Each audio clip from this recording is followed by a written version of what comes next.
అంతెందుకు అధ్యక్ష, నిన్నమన్నా నేను చూస్తున్నా గచ్చిబౌలిలో భూమి మీరు ఏం చేయొద్దని, ఏదో రిజర్వ్ ఫారెస్ట్ ఉన్నట్టు, రిజర్వ్ ఫారెస్ట్ లో అత్యంత ఏమంటారు జీవరాశులు ఉన్నట్టు,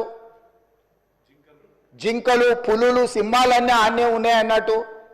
జింకలు పులులు సింహాలు లేవు అధ్యక్ష. ఆ చుట్టుముట్టుతో కొన్ని గుంటనక్కలు చేరి ఇట్లా వ్యవహరిస్తున్నాయి అధ్యక్ష. గుంటనక్కలకు గుణపాఠం చెప్తాం అధ్యక్ష. యూనివర్సిటీకి ఏం సంబంధం అధ్యక్ష? భూమి, ఆ భూమి ఐఎంజీ భారత్ అని బిల్లీరావుకు కట్టబెట్టిన భూమి 25 సంవత్సరాల తర్వాత ఈ ప్రభుత్వం ఏర్పడిన తర్వాత, ప్రజాప్రభుత్వం ఏర్పడిన తర్వాత సుప్రీంకోర్టులో కొట్లాడి వేల కోట్ల రూపాయల భూమిని వెనక్కి తెచ్చింది నేను అధ్యక్ష.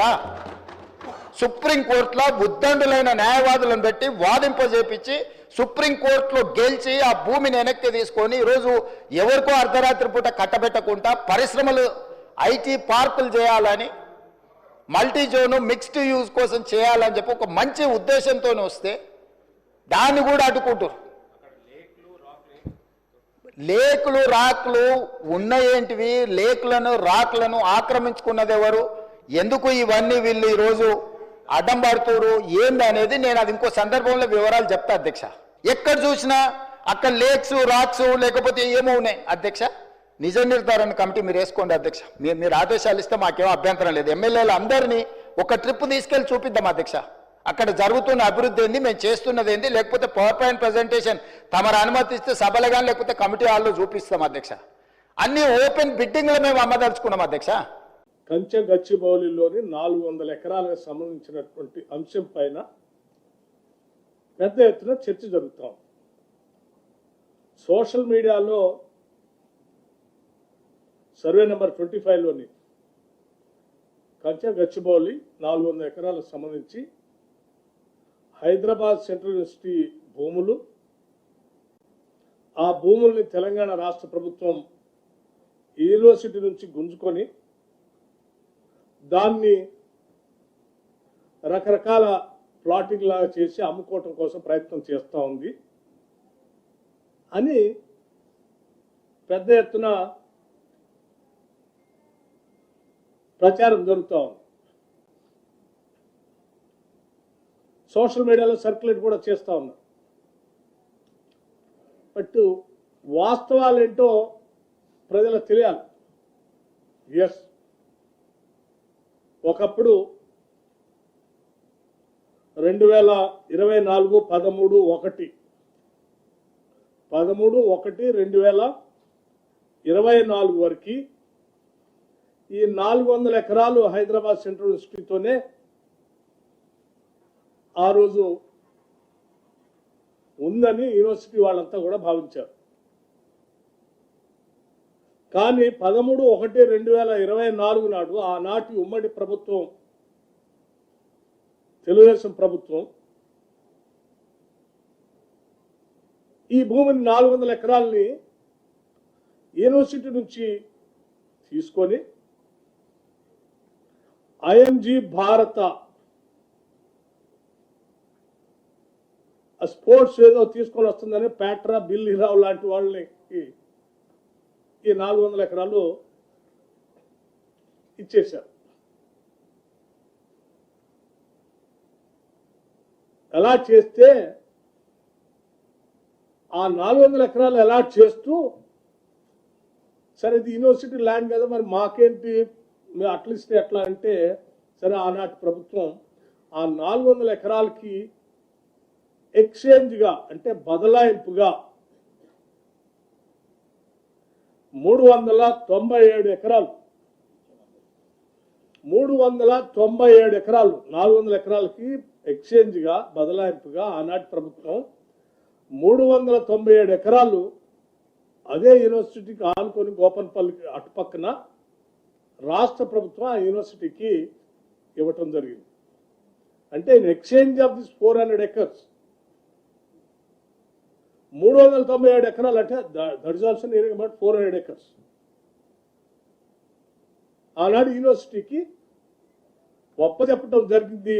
దానికి సంబంధించిన ఆనాటి పంచనామా పేపర్లు కూడా, అంటే రాష్ట్ర ప్రభుత్వానికి సంబంధించిన అధికారులు, రెవెన్యూ అధికారులు, యూనివర్సిటీ అధికారులు కలిసి సంతకం పెట్టినటువంటి కాపీలకు సంబంధించిన సమాచారాన్ని అంటే రాష్ట్ర ప్రభుత్వ రికార్డ్స్లో ఉంది,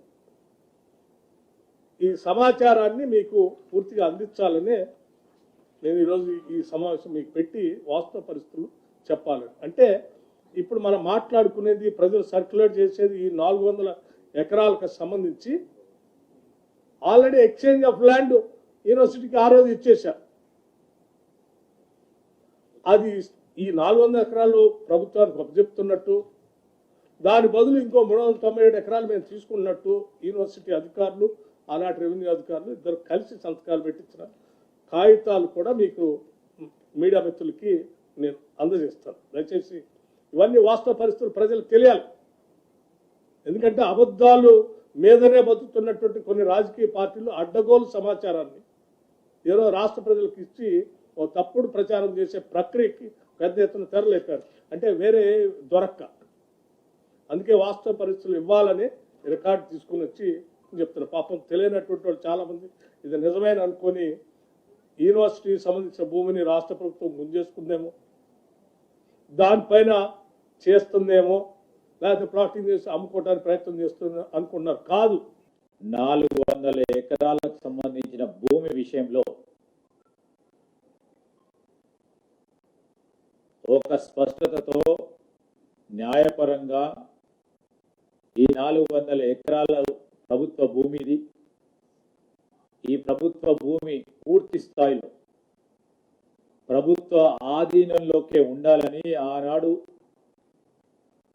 అప్పుడున్న 2003లో ఉన్న ప్రభుత్వం చేసిన తప్పిదాన్ని ఖచ్చితంగా పోరాటం చేయాలని రాజశేఖర రెడ్డి గారి నాయకత్వంలో మొదలెట్టిన పోరాటం ఇన్ని రోజుల తర్వాత కొలిక్కి తీసుకురావడానికి, ప్రభుత్వ ఆస్తులను మనం కాపాడాలి, ప్రజల పక్షాన ఈరోజు దాన్ని సంక్షేమము అభివృద్ధి విషయంలో ముందుకు తీసుకెళ్లాలని ముఖ్యమంత్రి రేవంత్ రెడ్డి గారు మా ప్రభుత్వం 2023 డిసెంబర్లో ఏర్పడ్డ తర్వాత 2024లో తీర్పు రావడానికి న్యాయపరంగా పోరాటం చేస్తూ ఈరోజు ప్రభుత్వానికి 400 ఎకరాలను సేకరించే కార్యక్రమం ఎప్పుడు లేని విధంగా చేస్తే దీన్ని ఏ విధంగా అడ్డుకోవాలి, ఏదో విధంగా అవరోధం కల్పించాలి, అభివృద్ధికి సంబంధించిన అంశం వచ్చినప్పుడు దీన్ని ఏదో విధంగా అడ్డుకోవాలని చేసే ప్రయత్నంలో కొంతమంది చేస్తూ ఉన్న సత్యదూరమైన ప్రచారాన్ని నేను ఇప్పటికీ చెప్తా ఉన్నాం. మానుకోవాలని టీఆర్ఎస్కు సంబంధించి, బీజేపీకి సంబంధించి మెత్తులను కోరుతా ఉన్నాం. యూనివర్సిటీ ఆఫ్ హైదరాబాద్కు సంబంధించి ఇది కేంద్రీయ విద్యాలయం, ఇది విశ్వవిద్యాలయానికి సంబంధించిన అంశం విషయంలో ఎప్పుడు కూడా కేంద్ర ప్రభుత్వం ముందుకొచ్చి ప్రభుత్వాల పక్షాన ఈరోజు 1500 ఎకరాల 1600 ఎకరాలని ఎప్పుడు రాష్ట్ర ప్రభుత్వాన్ని కోరిన వైనం లేదు. మా ప్రభుత్వమే మేము వచ్చిన తర్వాత దాన్ని డిమార్కెట్ చేసి ఇవ్వాలి, దాన్ని స్పష్టంగా వారికి ఇచ్చే కార్యక్రమం చేయాలని రెవెన్యూ మంత్రి గారు కానీ ముఖ్యమంత్రి గారు తీసుకున్న ఆలోచన ఈరోజు ముందుకు తీసుకెళ్తా ఉన్నాం. మేము చట్టబద్ధంగా